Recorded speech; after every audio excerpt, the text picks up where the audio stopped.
Este libro acaba de salir. Tiene un título poco elegante, pero muy revelador. México, ¿por qué unos cuantos son ricos y la población es pobre? La pregunta está buena. Y a ver quién la responde. Es de Ramón Eduardo Ruiz. Ramón Eduardo Ruiz, aunque puede llamar a engaño, es un profesor de la Universidad de California del campus de San Diego. Es norteamericano, pero es hijo de mexicanos. Y resultó un personaje peculiar, porque es más nacionalista que los mexicanos. Su papá era un oficial de la Armada de México que tuvo que salir por razones comprensibles en 1914. Ustedes, que supongo que están perfectamente conscientes ya de qué significa 1914 para la Armada de México y el Ejército de México, que algunos todavía llegan a confundir armada con ejército y todavía no entiendo por qué, entre otras cosas porque no hicieron el servicio militar. Debió de salir y se fue a California. Don Ramón lo conocí yo, acaba de morir a sus 88 años, es este viejito que está aquí, y él se dedicó, entre otras cosas, a la historia de México. Tiene Crimes and Tragedy, A History of the Mexican People, Cuba, The Making of a Revolution, luego The Great Rebellion, Mexico, 1905-1924, y luego On the Rim of Mexico, Encounters of the Rich and Poor, y recientemente un libro de memorias. Tiene 15 libros. Y Clinton le dio una medalla por académica, etc. Curiosamente, el libro tiene exactamente, abarca el periodo que estamos de nuestro curso. Es exactito. De el fin del Imperio Azteca, la conquista, hasta Felipe Calderón. ¿Cómo se llama, verdad? México. Punto. ¿Por qué unos cuantos son ricos y la población es pobre? Que es el título de... no, aquí no viene el título exacto. Ah, sí, viene el título exacto en inglés. ¿Es el fondo de cultura? No, es de Océano. Acaba de salir ahorita, hace una semana me lo mandaron, a lo mejor apenas está en las librerías. El título es Mexico, Why a Few Are Rich and the People Poor. La pregunta es buenísima. Intenta responderla. Pone el énfasis en la colonia, la herencia colonial, los dos Méxicos de criollos españoles, indios y mestizos, se sigue repitiendo en el siglo XIX, salen los dos, se ven claritos en el Porfiriato y vuelven a verse en el México de la Revolución y siguen ahorita.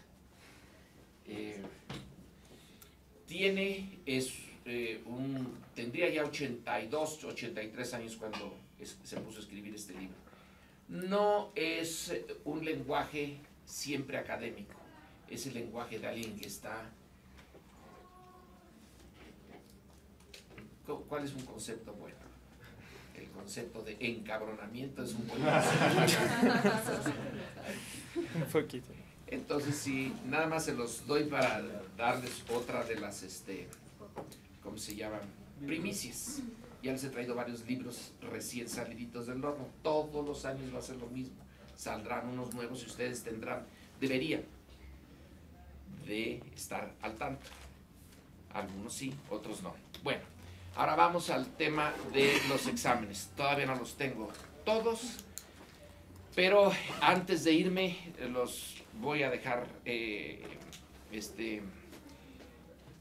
he tenido muchas cosas que hacer y además porque he tenido que adelantar cosas para el viaje, pero se los voy a mandar a usted con Juan Manuel. Okay. Entonces la semana entrante se los reparte. Algunos de ustedes han cometido un error que es exactamente el mismo que cometí yo, pero parecen calcaditos. Cuando mi primer semestre, que me pidieron mi primer trabajo, y lo que hice fue describir. Bueno, pues fue así, así, así, así, así, así. La descripción pura. Claro que hay que saber los hechos, o sea, claro que la descripción entra como parte de la explicación, pero si se quedan en la pura descripción, están como la gente del Baester cuando da clases de historia. Eso de describir y aprenderse nombres y pues eso, sí, digo, de nada a eso, está bien, pero no es lo que los va a sacar bien de aquí. Ahora, no por eso los voy a reprobar, es el primer intento, pero háganlo mejor. Traten de tener una hipótesis. Eso los va a salvar de muchos problemas aún cuando lleguen al doctorado. La hipótesis es un intento de generalización. Si esto sucedió aquí y aquí y aquí, tiene como origen, es tan sencillo y a la vez tan difícil. Una formulación aquí, esta es la formulación que puede explicar esto y esto a la vez. Este es el nivel inferior y este es el nivel superior. Si quieren, Einstein es eso. Con su teoría de la relatividad, explica millones de millones de millones de instancias aquí y en el universo. Bueno, no estamos en las ciencias físicas ni de esa naturaleza. Nosotros en las ciencias sociales apenas si podemos hacer algunas cuantas generalizaciones. Vamos a tomar esas. Son 3 instancias: colonia, siglo XIX y siglo XX. La hipótesis superior: mientras México esté concentrado en surtir el mercado externo, mientras su destino sea ser proveedor del mercado externo, no sale del subdesarrollo. En este es la industria minera española. En el siglo XIX vuelve a ser la minería más unas cuantas actividades agrícolas de gran exportación. El Enequén, por ejemplo, para la International Harvester. Aquí vuelve a ser con el Tratado de Libre Comercio lo mismo. Con el Tratado de Libre Comercio, ¿cuánto ha crecido la economía en el último cuarto de siglo? La economía mexicana. En términos per cápita, ¿cuánto ha crecido? No me digan que no saben. Pues sí, entre 2 o 4. Con esa miradita. Menos del 1% anual. Entonces, nada más esa cifra. Creo que Ramón Eduardo le pone todavía peor la cosa, pone el 0.3%. Puede ser 0.3, 0.6, da lo mismo. El punto es 25 años de no crecimiento. Pero en los 3 hay una constante, que es la tendencia a centrar el destino, la vocación de México de ser exportador y dejar de lado el mercado interno. Entonces, este es un tipo de explicación, aunque fuera falsa, da lo mismo. A la larga es una manera de entender. Si ustedes logran decir, este viejito se equivocó de pe a pa, no es eso lo que explica.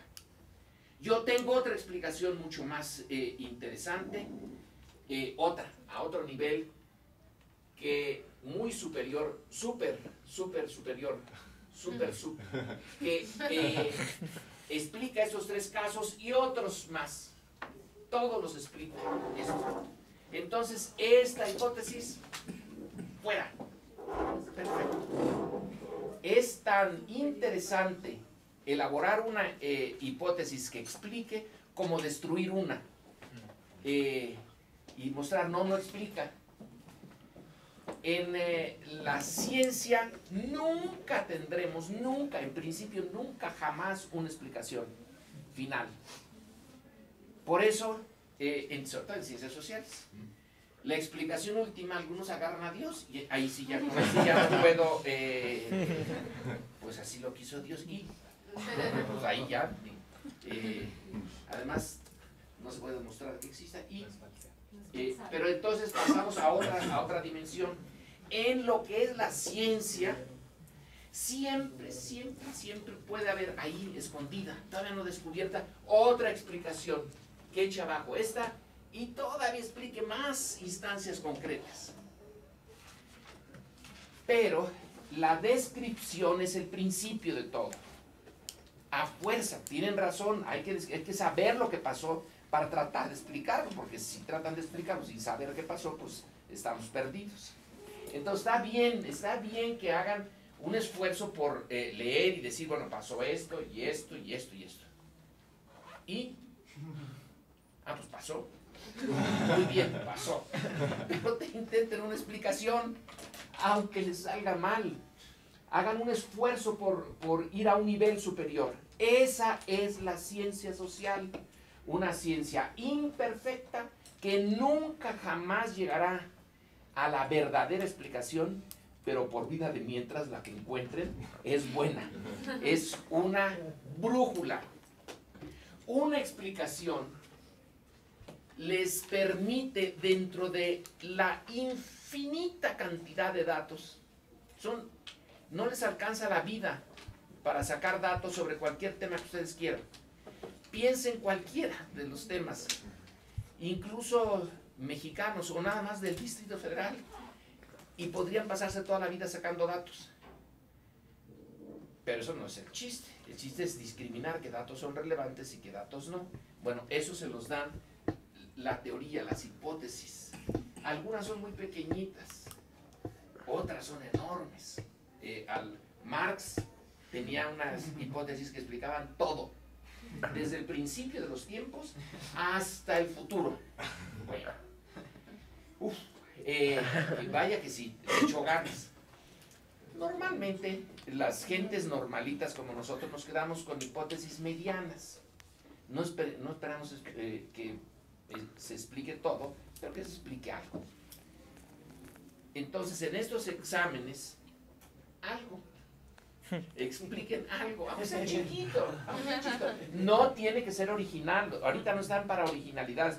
Claro que puede salir un genio, que no me había dado cuenta, pero que exista aquí ya un genio, que puede ser originalísimo y decir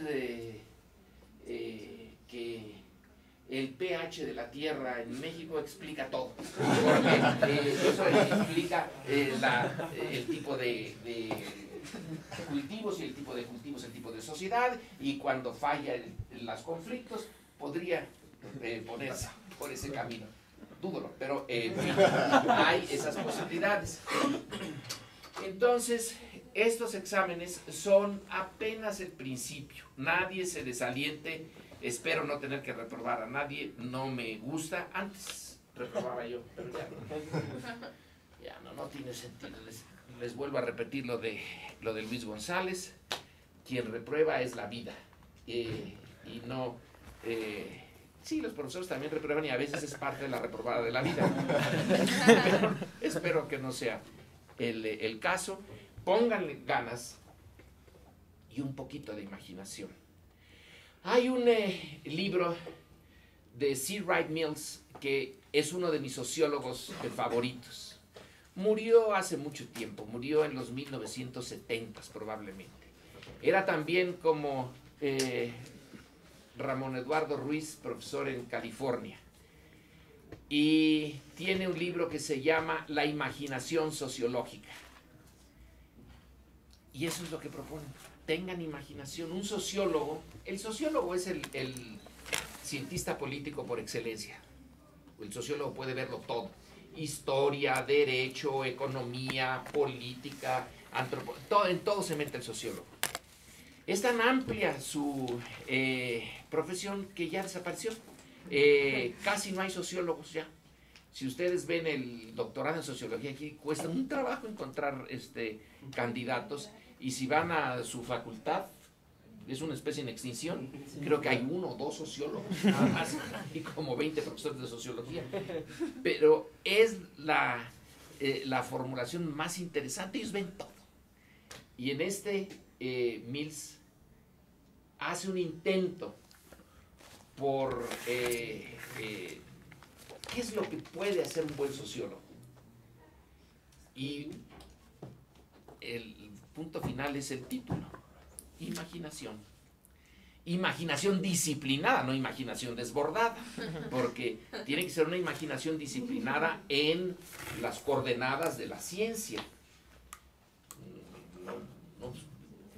Vi el otro día a un señor, fui a, no sé a qué fui, la verdad, pero era una filmación,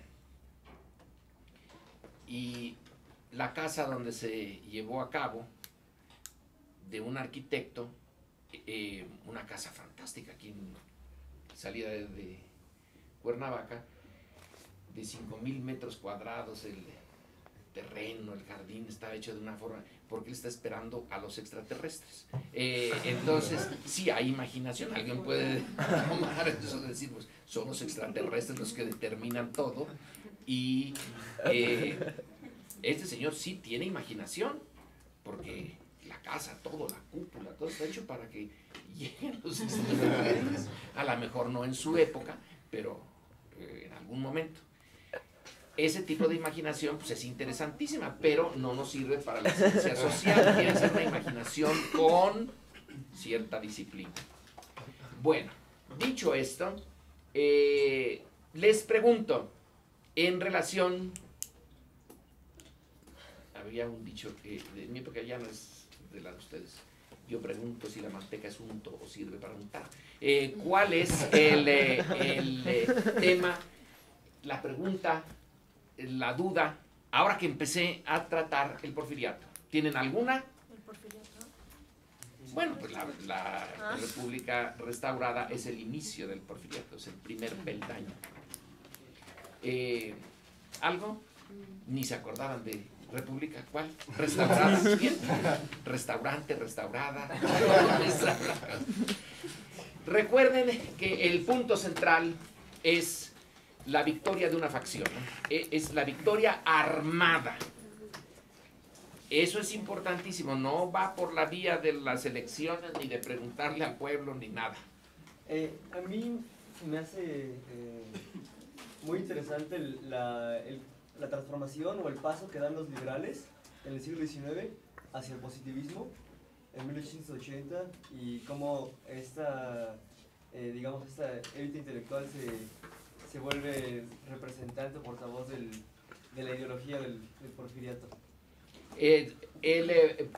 La idea del positivismo tiene que verse en función del pasado mexicano, novohispano más bien.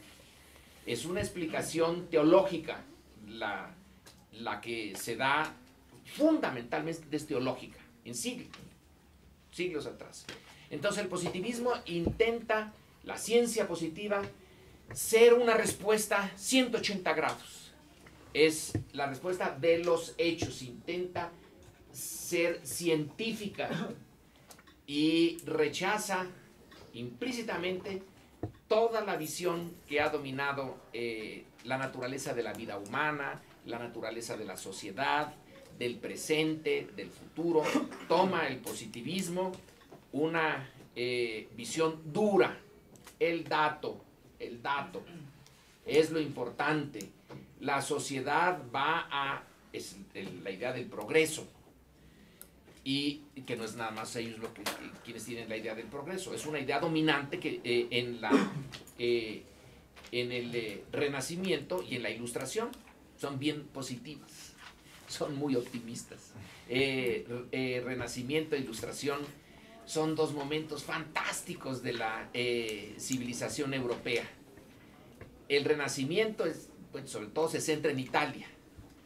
Y hay una hipótesis, esta sí es hipótesis para que vean, de un, creo que ya les había comentado, pero es bien interesante, de un almirante inglés retirado, Gavin Menzies. No se burlen del apellido, tómenlo muy en serio. Es un especialista en China. Y su hipótesis es que el Renacimiento no es realmente lo que se pensó de una explosión del conocimiento y de la visión científica y la visión ya no religiosa de la vida que sale en Europa, en particular en Italia, sino que es en buena medida el resultado de la visita de la flota china a Alejandría primero y a Italia después. Y que los chinos llevaron una cantidad enorme de conocimientos. Llevaban una enciclopedia en una de sus naves. Una enciclopedia donde ponían todo el conocimiento chino habido y por haber. Las máquinas de guerra, por ejemplo, esas que nos llaman la atención de Leonardo da Vinci, ya estaban en los chinos. Las fórmulas hidráulicas para regar y, por ejemplo, el arroz requiere mucho riego. Italia tiene mucho arroz ahora. La seda, ¿de dónde le viene? Uno va a Italia ahora y hay seda por aquí, seda por allá, seda por allá, y más o menos barata. ¿De dónde viene eso? De China. El cultivo del arroz y la hidráulica, de China. El Renacimiento, dice Menzies, es detonado por China. Lo que hay que explicar ahora es por qué los chinos se retiran. Esta explicación sí ya tiene unas características fantásticas. Pone a un tsunami que acaba con la flota china, una flota que requirió destruir la ecología de una parte de Asia, porque era enorme. Fue una cantidad de árboles talada, una cantidad de energía, recursos materiales y emocionales que pusieron los chinos, y de repente su flota desaparece. Entonces se retiran hacia su propia vida imperial y olvidan al mundo externo. Pero en fin, el Renacimiento, sea chino o sea italiano, es una visión muy optimista de la vida, porque es el progreso. Y el hombre es el centro, el hombre, la medida de todas las cosas. Se parece a los ángeles, dice. Y es la medida de todas las cosas. Dios va quedándose a un ladito. Y luego viene la Ilustración, ahí ya centrada más en Francia, pero no nada más allí. Siglo XVIII, que se nos pasa con la independencia, esta visión tan optimista. El positivismo es una de sus corrientes, que lo toman los liberales para insistir en la necesidad del cambio de esta sociedad basada en la idea religiosa, en la teología, etcétera, en algo más científico, más ligado al progreso científico, material, etcétera, y combinado con una visión muy darwiniana. Bueno, pues es la sobrevivencia de los mejores, the survival of the fittest, y eso también explica por qué aceptan que una parte importante de la sociedad, la indígena, se quede en el margen. No están capacitados para esta nueva etapa, nueva era de México, donde México va a ser arrastrado al progreso por la vía de los pocos, los que tienen el conocimiento, los científicos, Los liberales, de los liberales, los porfiristas, dentro de los porfiristas, los limanturistas. Ese va a ser el grupo que lleve a la reconversión de México, a la renovación de México, al progreso material.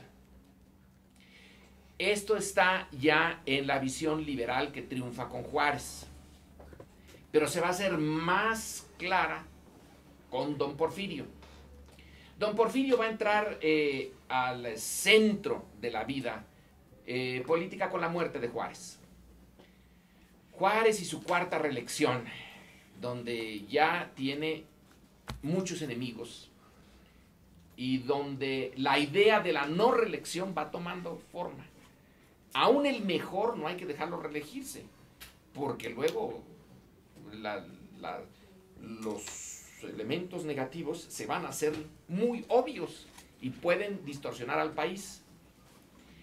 Don Porfirio se va a levantar con la idea de la no reelección, que nadie se perpetúe en el poder ejecutivo y esta será la última revolución.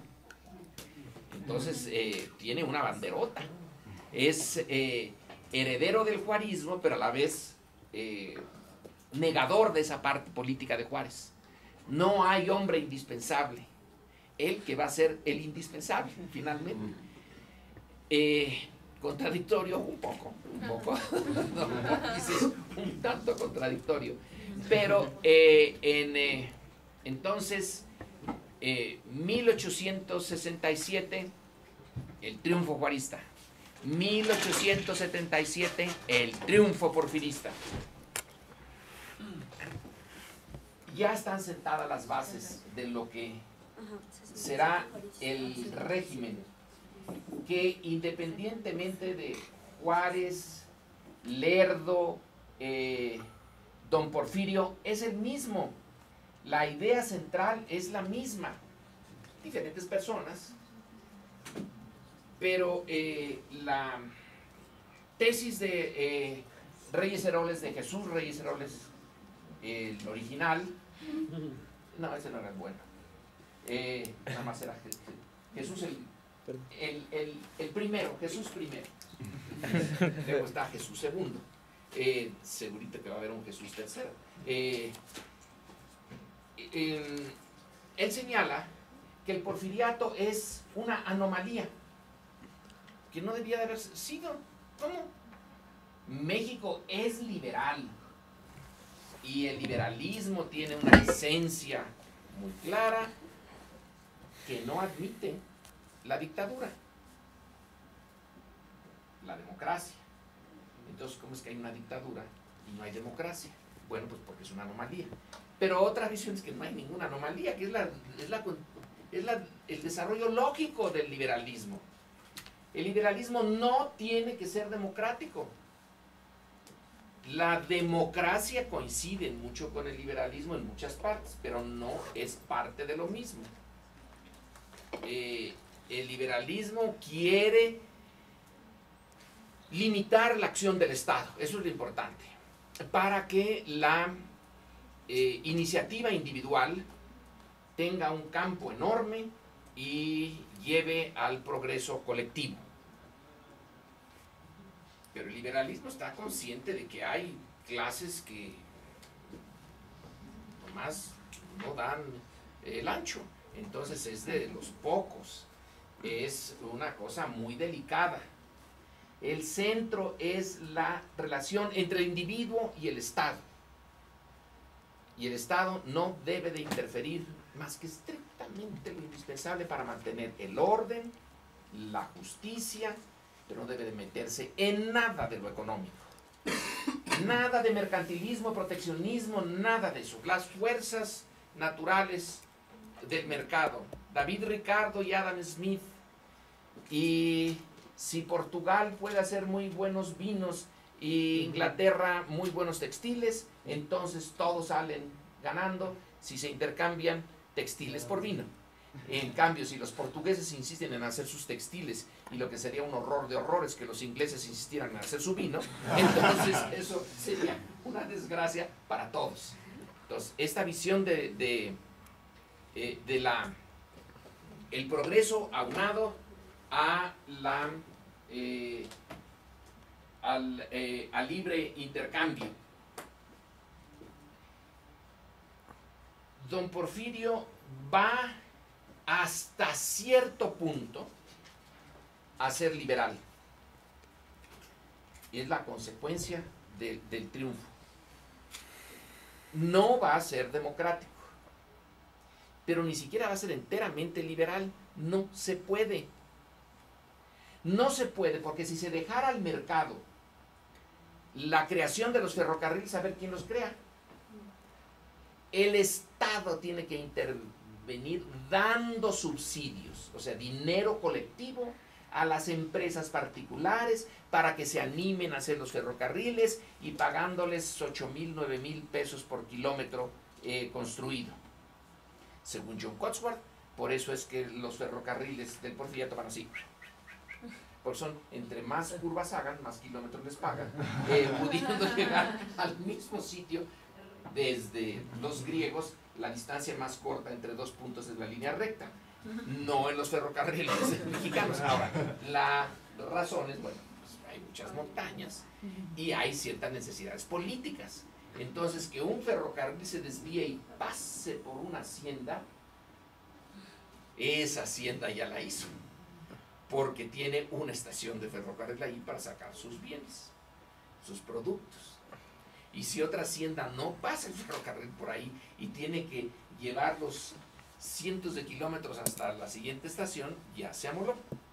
Entonces hay una razón política, pero no importa. El punto es que no es liberal al 100%. Se les paga en terrenos y se les paga con subsidio a los ferrocarriles. Vamos a ver ahora lo que teníamos la otra vez, esta es la primera, esta. No, esa.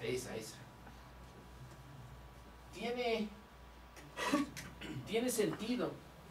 Ya lo vimos, pero vuélvanlo a ver. Que en México, este es el porfiriato. Esa es la esencia del porfiriato. Una nación difícilmente es nación si no tiene comunicación interna. México no la tenía la mínima comunicación interna en la colonia. No estaba mal porque era colonia, pero si se quiere hacer un todo, una unidad política, tiene que ser también una unidad social, o primero tendría que ser una unidad social, cultural, económica, para poder ser política. Es hasta este momento que México puede disponer de las bases materiales para ser una nación.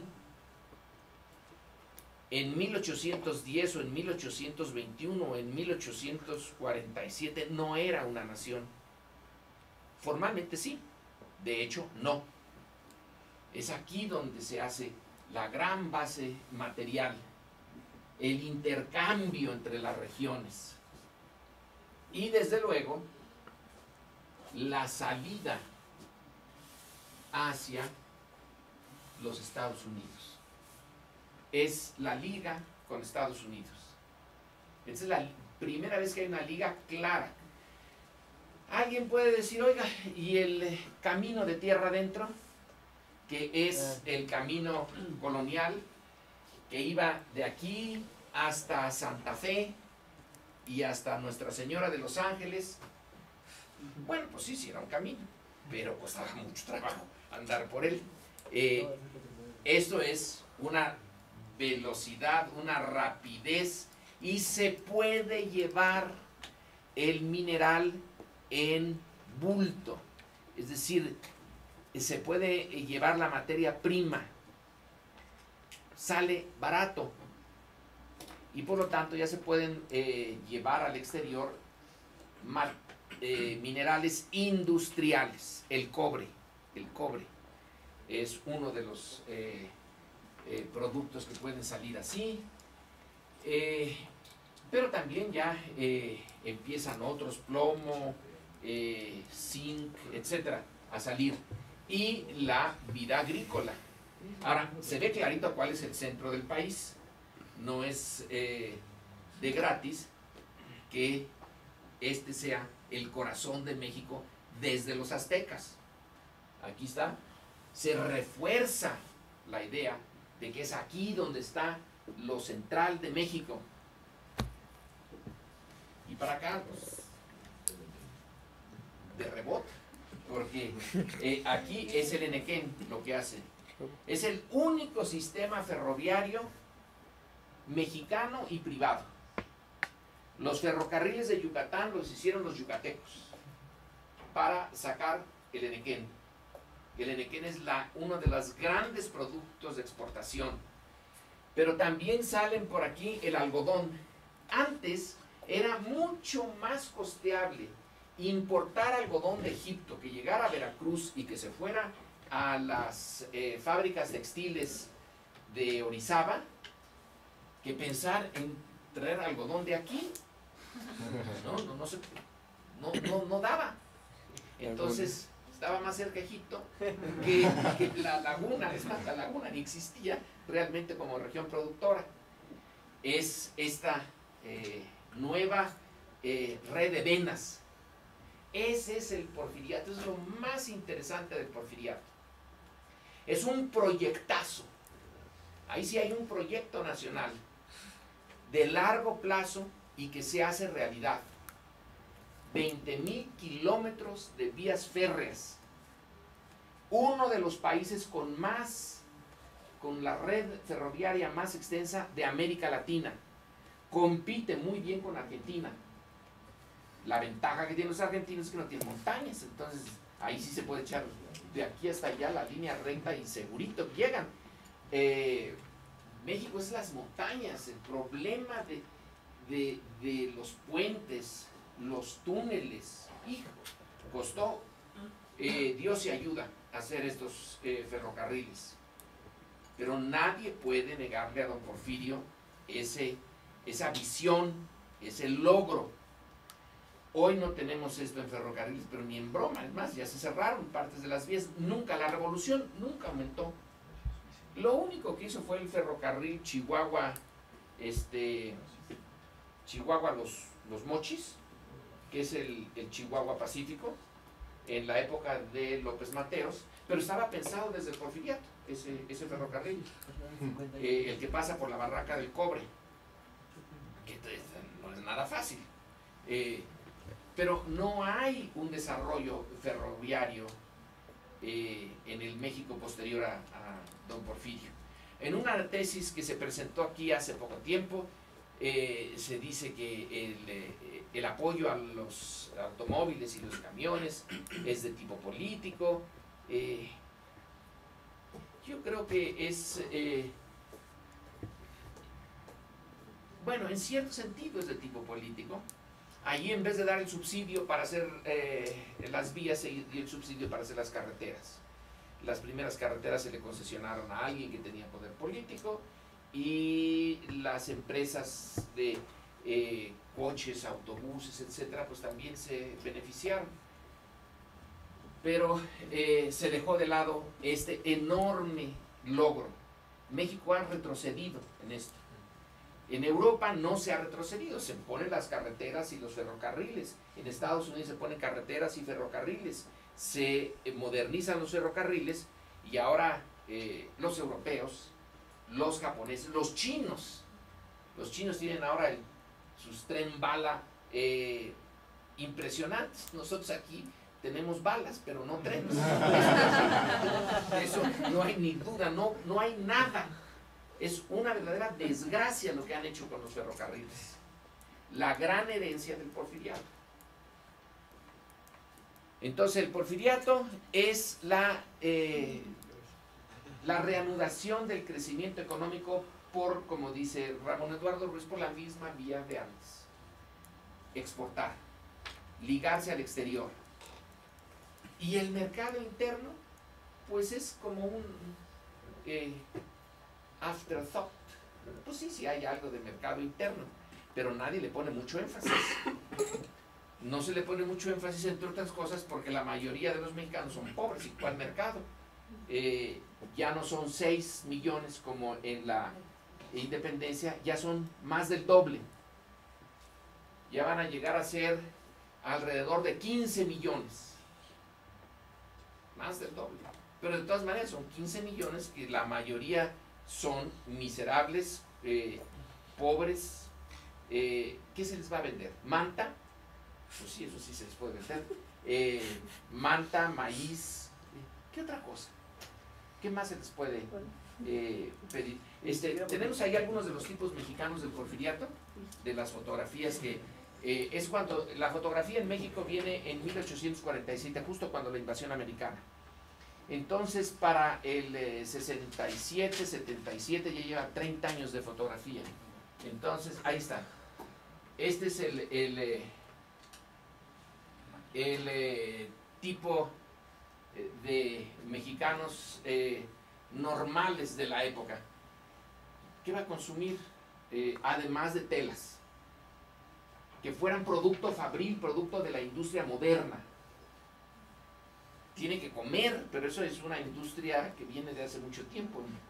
Puede ser la agricultura de subsistencia, puede ser el maíz de las haciendas, el frijol de las haciendas, etc. Pero por ahí no vamos a ir muy lejos. Entonces, y curioso esto, Sí, lo ve uno en Chiapas hoy, dicen, bueno, ¿quién se llevó 200 años? Porque siguen exactamente igual. Ahora, ya no son la mayoría, pero de que sigue esto, sigue. Entonces, era la mayoría. ¿Tenemos otras? Ah, es interesante. A ver, vuelve a poner esta.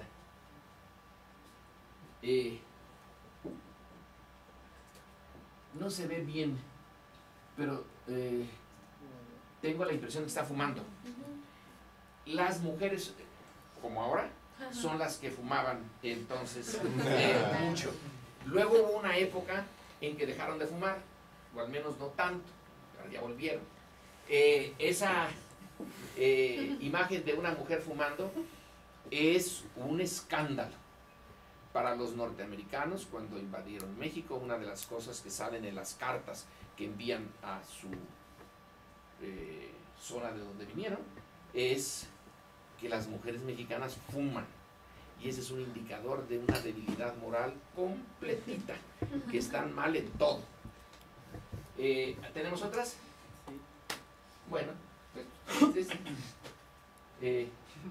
titulada Hombre con jorongo, pues sí. Pues,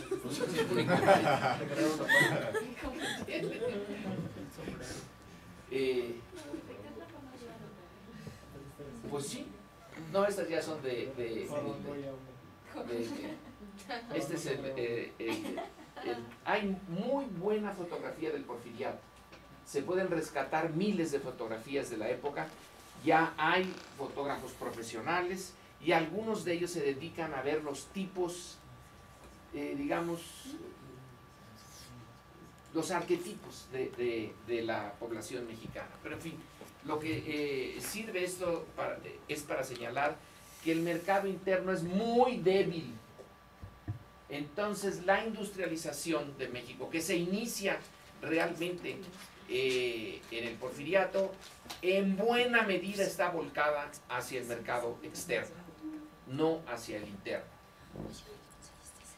La característica central de México en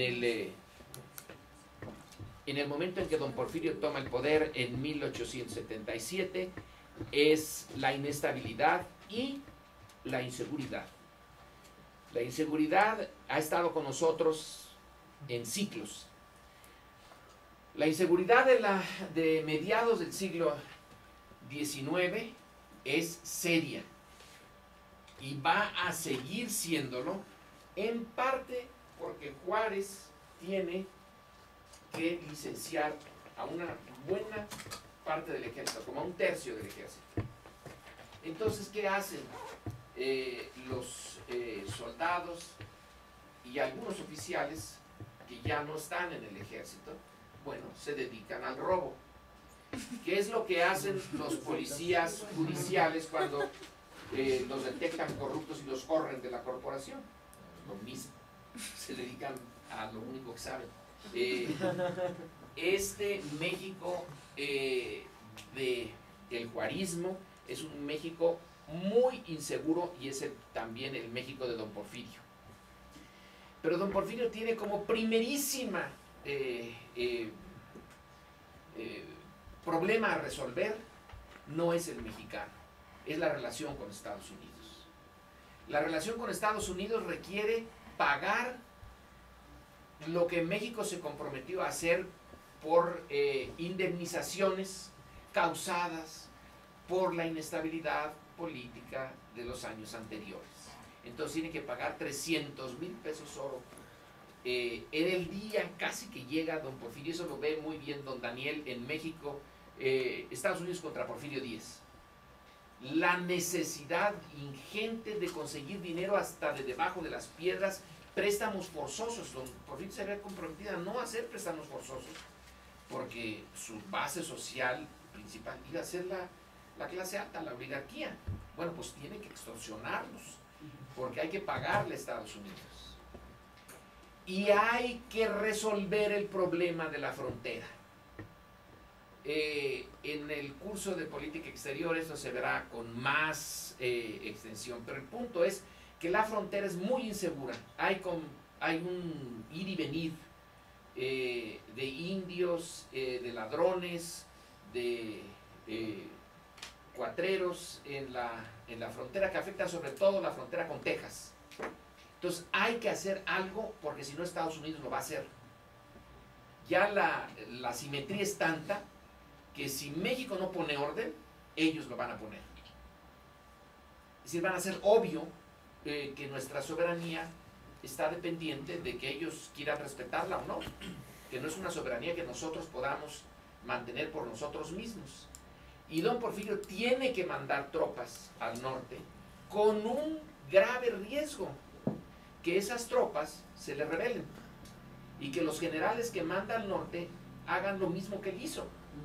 En el norte es donde él organiza su movimiento para tomar el poder. Entonces, y si manda a Treviño y a Naranjo, que son generales de confianza, pero aquí la confianza es relativa, ¿qué tal si cuando lleguen deciden que tienen suficientes tropas y recursos para tomar el poder? Y entonces regresen, pero nada más que en son de guerra. No pasa eso, pero se la jugó don Porfirio. Es una de sus grandes jugadas políticas. Correr el riesgo de un levantamiento con tal de mantener la frontera en orden, y lo logra. Entonces logra pagar y logra establecer una frontera ordenada, relativamente. Dos grandes logros. Va a pagar puntualmente todo lo que se comprometieron las comisiones de reclamaciones, y va a disminuir el contrabando, el robo, la inseguridad en la frontera. Y luego va a intentar disminuir la inseguridad en el país en su conjunto. ¿Cómo lo va a hacer?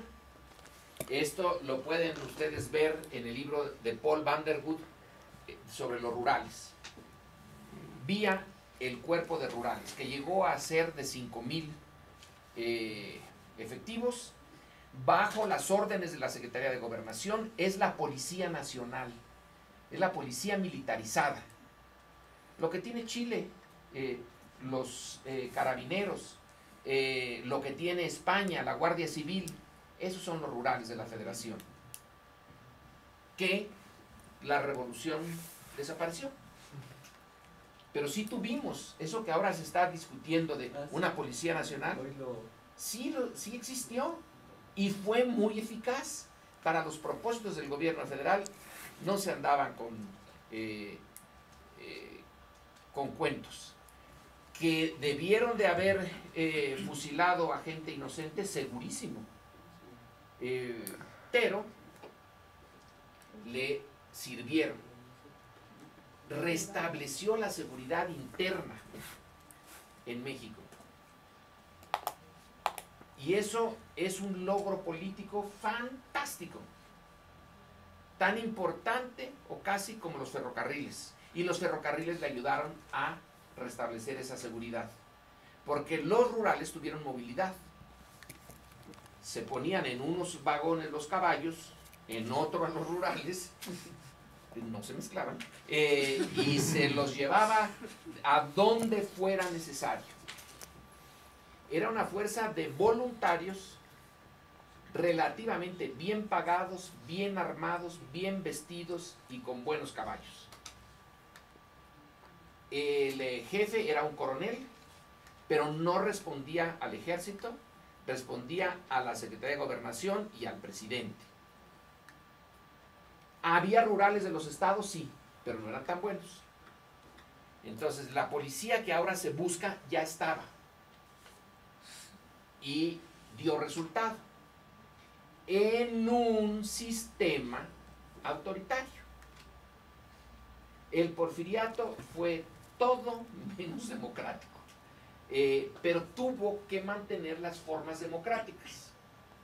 Entonces todas las elecciones, todos los calendarios electorales municipales de los estados y del gobierno federal se mantuvieron. Nunca dejó de haber elecciones, siempre puntualitas. En las federales siempre ganó don Porfirio y se hizo el círculo cerrado. La primera elección es en realidad por la fuerza, porque toma el poder por la fuerza y gana. Bueno, 1877 a 1880. En 1880 él había dicho que no habría reelección, entonces no se reelige y deja a su compadre, a Manuel González, un general de Guanajuato, si mal no recuerdo. Y a él le deja una de las partes difíciles, llegar a un acuerdo con los europeos, con la deuda externa de México, en particular con los ingleses. Es muy impopular el arreglo, pero es bien conveniente. Se arregla con Europa, tiene la relación con Estados Unidos, ¿qué más quiere? Hay muchas críticas en la prensa, que claro, la prensa no la leen más que unos poquitos, pero el rumor se va haciendo grande sobre la corrupción de Manuel González. La corrupción ha estado siempre aquí. La corrupción del gobierno enorme. ¿Y quién probablemente alienta esos rumores de corrupción? Don Porfirio, que es un ciudadano. Está un ratito en el gobierno de Manuel González, pero luego sale. Es un ciudadano preparando la reelección. Entonces, lo que dice él, bueno, la reelección no inmediata, no inmediata. Yo fui presidente, luego Manuel González, luego yo soy candidato. Y probablemente es el candidato más popular. Y gana la elección después en 84 para suceder a Manuel González.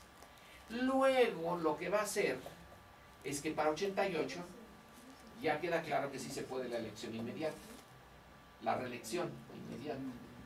Entonces en 88 es reelección, en 92 es reelección, en 96 es reelección, en 1900 es reelección, en 1904 es reelección, y ahí ya se decide que es mejor cada 6 años, porque para qué estar gastando el tiempo cada 4.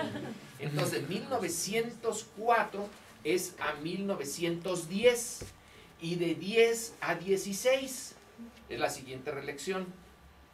Entonces viene reeligiéndose de manera ininterrumpida de 1904 bueno, pónganle que 84 no, porque era había estado Manuel sí. González. Entonces, de 88 a 1916, no estaba, digamos que sí había un proyecto de don Porfirio, y el proyecto de don Porfirio incluía sobre todo a don Porfirio, en primerísimo lugar. Pero luego está eso de los ferrocarriles y el desarrollo económico y la tranquilidad. ¿Cuál es más importante? ¿Cuál es el círculo? Se refuerza.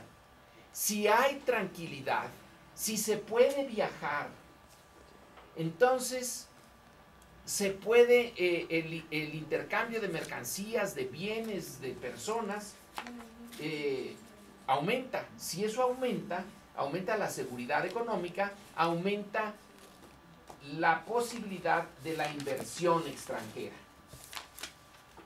Híjole. Bueno, entonces para mañana empezamos con lo de la inversión extranjera, con las estadísticas. El porfiriato está pues en marcha un proyecto.